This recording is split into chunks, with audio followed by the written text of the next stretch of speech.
All right, so here I am again. I'm Braxton Smith here with my cohort Kyle Mason. We're here to discuss the 2016 GOP presidential candidate Ted Cruz. I know you've all heard a lot about him, especially if you're listening to Glenn Beck. Glenn Beck does nothing but talk about this guy. I'm here to offer. Me and Kyle both are here to offer an alternative view on him, contrary to what you might have heard from a lot of folks. Just so you know, he actually is a pretty solid candidate. And like I said, Kyle, you jump in at any moment on anything you might disagree with. But here's some of the things that you might find appealing about him, especially if you're a conservative.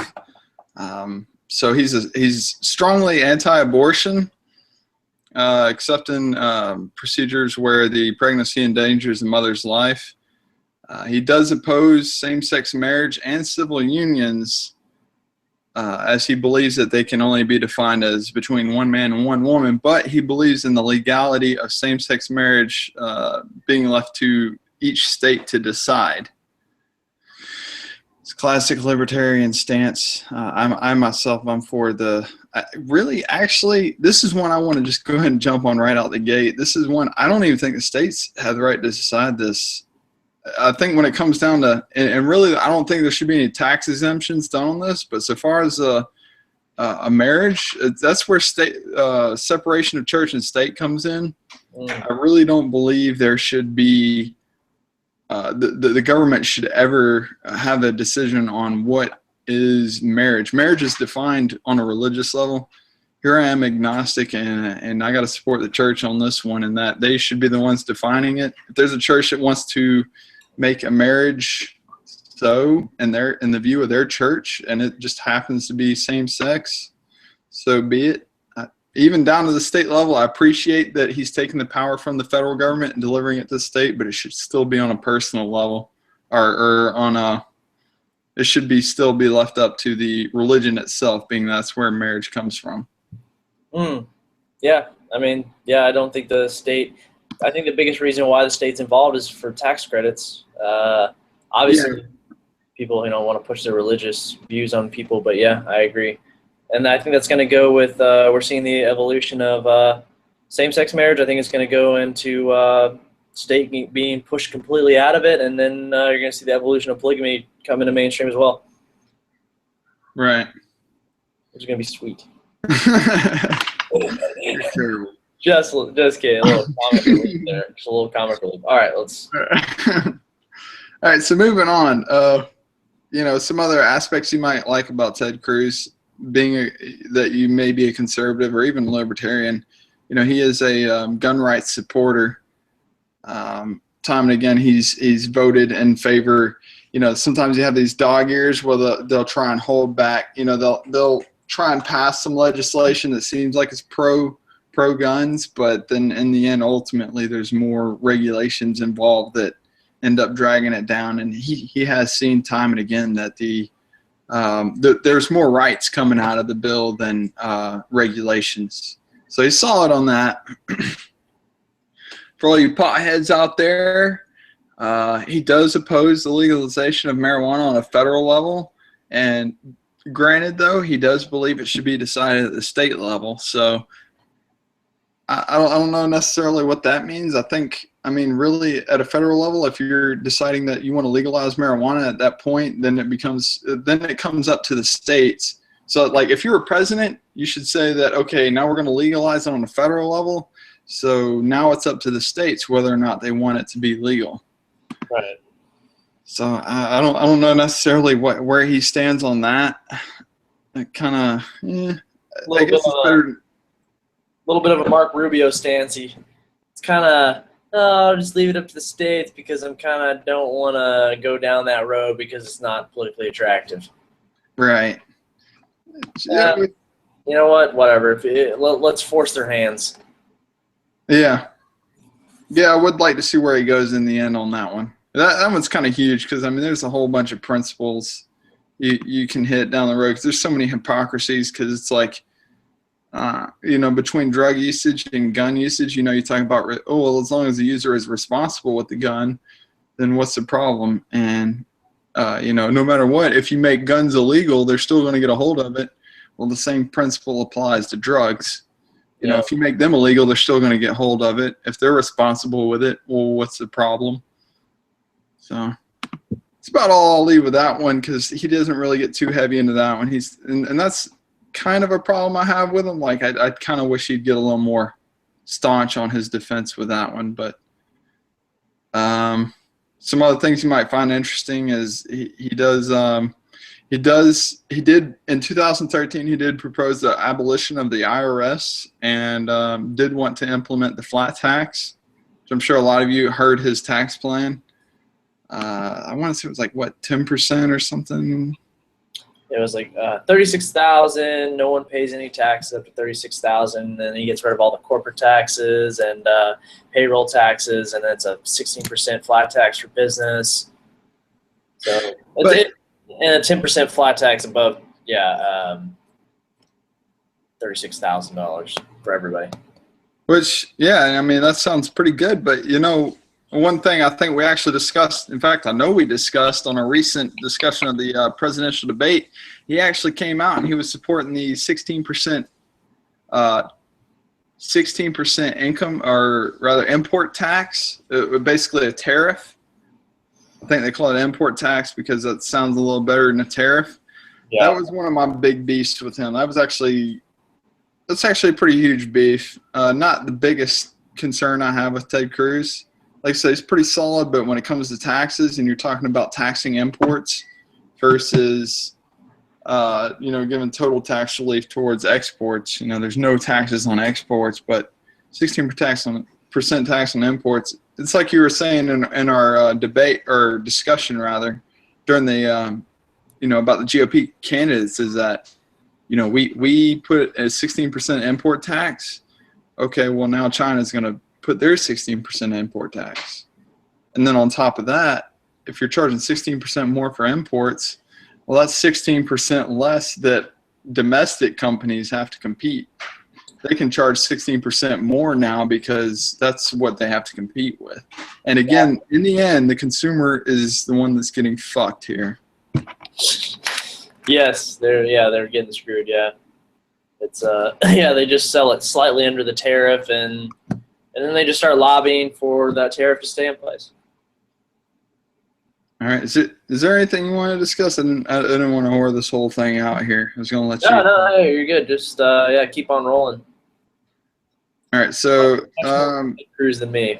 I come from Texas, and I'm just like less than impressed. Voted for him. I did vote for him, by the way. So you dirtbag. You know what? As a senator, I got to say, though, as a senator, for the most part, even though he didn't vote for a lot of bills, what were we talking about 1 in every 5 it was that he didn't vote for? Yeah, it's, I think it's about 1 in every 5, right around 1 in every 4, 1 in every 5. He hasn't been there for campaign. Yeah, even though he didn't hit on those, he has been pretty solid, but I was pretty disappointed. So far as foreign policies, he's pretty solid. He's kind of staying neutral on the whole whether or not he's going to go to war thing, which kind of worries me because you do have to kind of make a stand and make it very clear, especially when it comes to war. War is like one of the hugest things in regards to presidency, is like where your stance is with war. And being that he's neutral, that tells me that he's probably going to be easily swayed towards the stronger powers that be that insist on war, like all these other candidates are preaching. Yeah, that I do have something to say about that. So that is my biggest thing when I look at a candidate, is how much of a war hawk are they? And that's I've said it before, why I just can't get behind any of the other candidates, because they're just so hawkish on war. War is what topples empires. There's several other things that brings them down, but it can destroy a country very easily.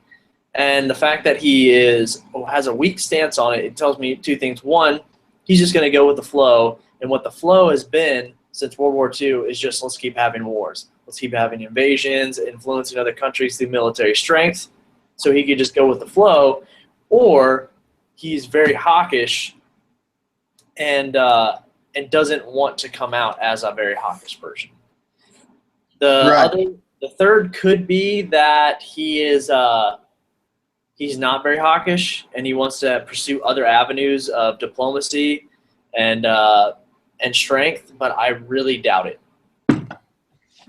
Yeah, and so far as if we're going down that avenue, it's been made clear, like he is actually a pretty good candidate, but it's been made abundantly clear that there is one candidate even better than he is, and actually does still have a better chance at winning this presidency than he does. Rand Paul's been pretty solid on all his voting, other than for Mitch McConnell, which we'll be discussing. But right now we're talking about Ted Cruz. And as I said before, as a senator, he's been solid, pretty solid. I'll be getting to the apex here in a minute of my problems with him. One of the other problems I really had was the fact that he was, we've been trying and we've been discussing reestablishing relationships with Cuba, especially for the Cuban cigars, which I think the greatest part about them is that when you get a hold of one and smoke them, that really makes you a patriot in the fact that you're indulging in something that's supposed to be illegal. Ooh. Yeah, Ooh. right. There's so much freedom, and so right. you're like the old, like the modern. Basically, when you smoke a Cuban cigar, that makes you like the modern day. What is it? The Tea Party patriot. In my opinion. But just the fact that we have sanctions on them still to this day is just asinine. The fact that we'd have sanctions with anybody that actually does not actively like oppose us or support people that attack us, it just seems asinine. At least give us a good reason why we would oppose these kind of things. But I don't know. Ted Cruz is adamant that we keep sanctions on Cuba and never establish, or at least for the time being, not establish any trades. As far as further information on that, I don't have just yet, but I think it's pretty asinine. Yeah, I agree. I agree with you. Cuba is so close to our country. And you got to be good to your neighbors. You really do got to be good to your neighbors. Even just remotely, just hey, how's it going? And then jump in your car and drive to work as fast as you can. Like, don't get in a deep conversation. But you know what? Don't put barbed wire around them and block them off from one of the biggest economies in the world. Now, we do actually trade with them a lot. We do have like a lot of people in Alabama. There's a lot of farmers in Mississippi and Alabama that send a lot of exports to Cuba. But those are special interests that get into Cuba. But I think that if we opened up to Cuba, I think they could be. I think that we could. I think we could open up that economy. China was the ultimate communist country, and you know what they said? We like the power aspect, we like the control asset, but let's open up our economy a little bit. Yeah, the economics aspect of communism does suck. Yeah, and it's changed their people. Their people will never be the same, and they see the BS behind communism. They really do. To the point where they have to pay other internet companies like Google, like we're on right now, to censor their own people because their people are looking up free ideas and free thoughts, and they're trying to communicate, and they're trying to network. Right. So now I'm about to get to my apex though here. My biggest problem with Ted Cruz. Did you want to hit on anything before I touch it? You already know what I'm about to talk about. No, go ahead, man. It's all you. All right. So the headlines here is, my biggest problem with Ted Cruz. He argues himself as a constitutionalist, goes and approaches, people like Glenn Beck, who reaches millions of viewers, almost as many viewers as we have, granted. Almost, but we get slightly more. And he approaches them as a constitutionalist. He says, constitutionalist things. He acts like he's a libertarian, promotes himself as a Tea Partier.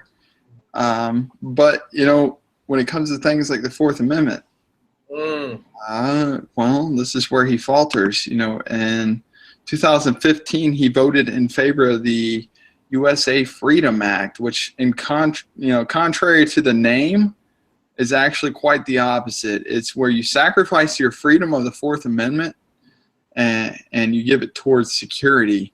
So basically what happens is, like right now, this conversation is being probably documented on NSA. Every time you talk into your phone, that's being logged into the NSA. Every text, every email. No.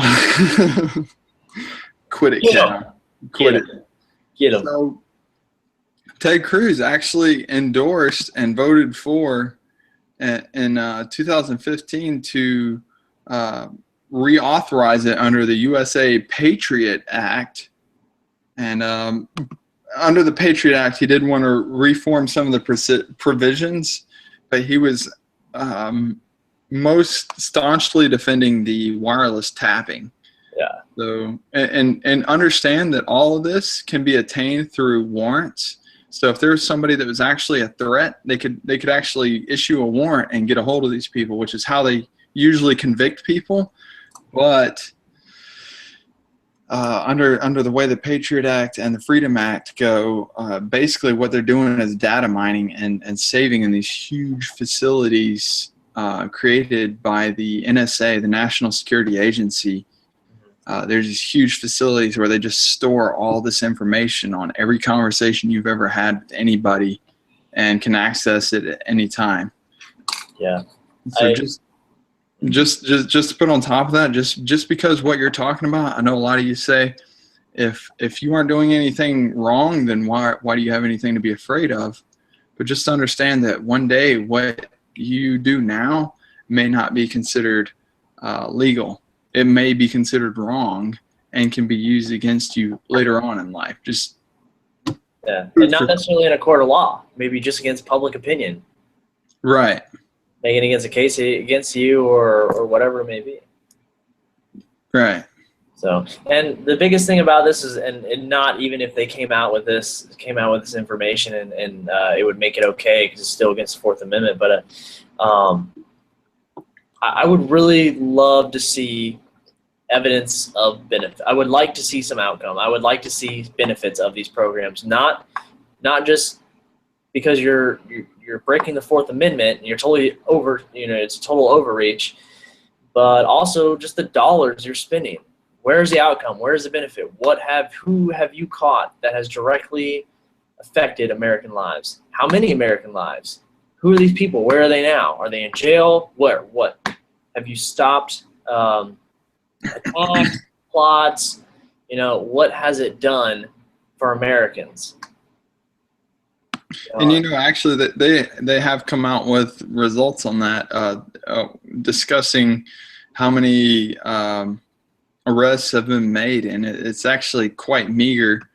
I don't know that you could necessarily look them up directly right now, but from what I've heard, some of the tallies that have been divvied out suggest that substantially more arrests have been made through warrants that have been issued through the traditional court system that we have now.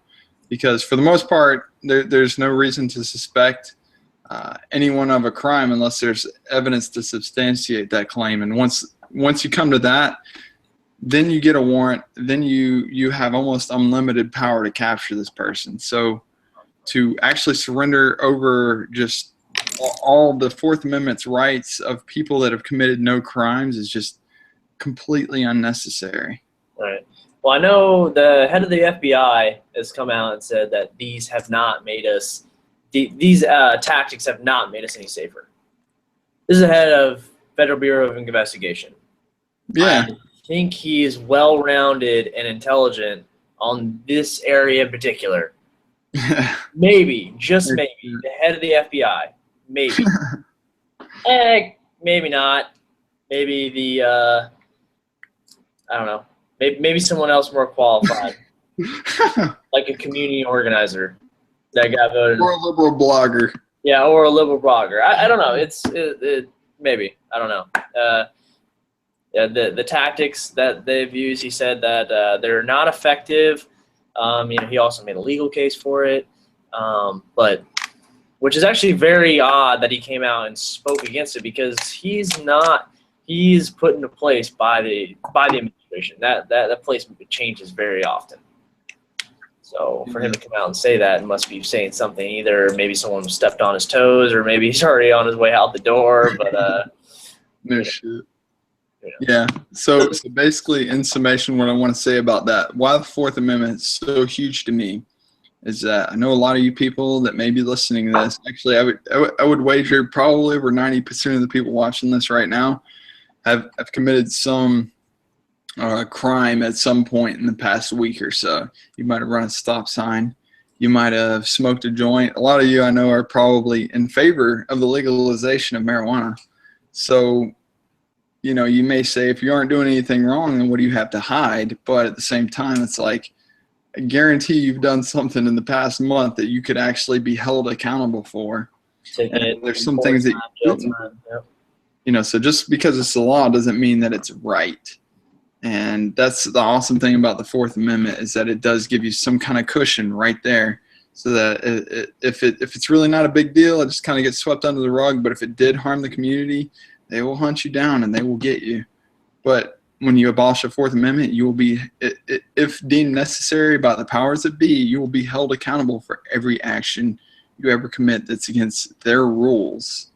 So just to cap it off, as Ben Franklin once said, those who would sacrifice liberty for security deserve neither. And I actually saw a quote recently, is that, what is security without liberty? It's a prison. That actually struck home to me pretty solid. But that's about all I got to say. And the fact that, again, Ted Cruz is against us having a solid Fourth Amendment. He's actually kind of backtracking on that.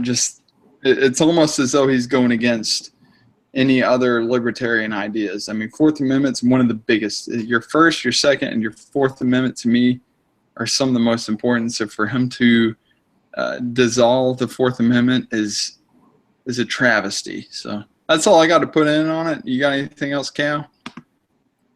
Yeah. So I think that that was a really well said statement about Ted Cruz and the information that he put out. I would say that somebody that has actually voted for Ted Cruz and what he was running on, I believe that he followed it pretty well. And when I voted on, Cal, you there, bro? All right, we lost Cal, but there you are. What's up, dude? The fact that I voted for him not too long ago, right? I just feel like he's kind of running for. Him and Rand Paul as well. I just feel they're running pretty soon. I'd like to see him make more of a stance in the Senate, because I think, like you said, he's a pretty solid senator, right? And I think that he can make a difference there too. But he's a little too religious for me. Yeah. Every time that a conversation comes up, it is based on fact. He's really about fact, but he always brings it around to God or some kind of religious something. And it just kind of, that's just a personal thing. That's just a personal thing for me. No, actually, that now you just kind of reminded me. I was pretty much done, but now that you reminded me, that was one of the bigger problems I had about him, is that he is constitutionalist until it clashes with his religious views. Yep. In which case, all of a sudden, fuck you, I'm a Christian, your rights be damned. Yeah, it's I don't know. And the laws he passes and votes for may not necessarily completely reflect that, but if you ever listen to this guy talk and his rhetoric, he's definitely, he's like, oh yeah, I'm against legalizing marijuana, but I believe the state should have a right about that. But if you smoke marijuana, fuck you. Yeah, and I see that I see it as a little bit of a cop out. I see it in all the presidential. It's a really easy stance to take. Like, it's okay. So they look at it. It's unpopular. Okay, well, I don't want to alienate votes, so let's just leave it to the states because I'm a conservative and I want a smaller government. So it's a really easy answer, and it does work. It really does work. It is an easy answer. And so two things about it. One, it's a cop out, but two, let's keep forcing their hand. Let's keep forcing their hand and keep making them push power back down to the states. Right. Let's just keep doing it on every issue. If you just keep pushing it back and saying, no, this is what we want. They're going to eventually bend, and they're going to say, okay, well, let's just let the individual states decide. And I can live with that for now. And then once the individual states can decide, I'm going to push for the counties. Right. You know, you just keep working your way down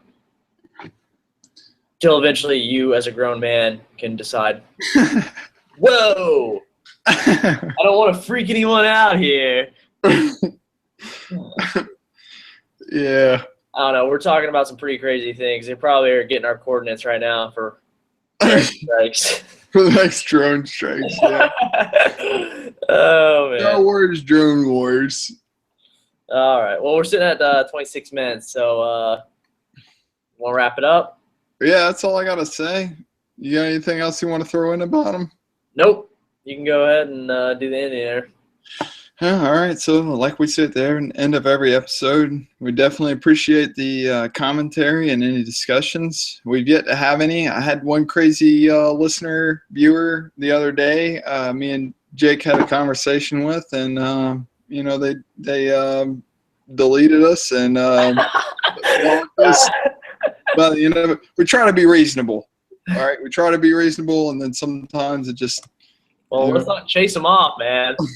Try not to, but sometimes it happens. But definitely encourage a discussion. Yeah. It's the only way we can actually gain intelligence. I've actually never, fun fact, I've never learned anything from someone I agree with. So feel free to disagree, comment below, subscribe to Kyle's channel and mine, please. And hope to see you again soon, Cal. Prost.